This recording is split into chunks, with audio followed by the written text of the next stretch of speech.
How to make a Netflix account. Hey everybody, welcome back to our channel. In today's video I will guide you through the steps on how you can make a Netflix account, so make sure to watch the video till the very end.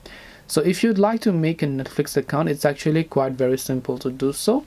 All you have to do is you can actually open the Netflix app and use the Netflix app, or you can open your browser and instead go to netflix.com.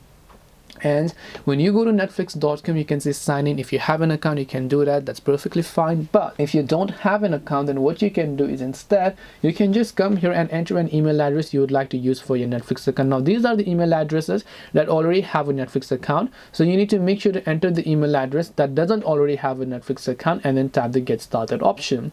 And once you've entered that, you can see you can enter your password if it has an account. If it doesn't, you have to make sure to simply enter them, and then after that you have to make sure to simply choose your plan. So once you go ahead and then make sure to tap on the next option, you can select a plan which could be a basic, mobile, standard, or premium ultra UHD plan. From there onwards, you can go ahead and tap on next, enter your payment details such as credit or debit card, or maybe your PayPal account, and after you've done that, you should be able to go ahead and then basically log in and successfully finish creating your Netflix account. This way you can go ahead and then actually create a Netflix account. Hope this video was very helpful. If you have got any more questions, feel free to also leave them down below. Thank you for watching till the end of this tutorial, and see you soon in the next video.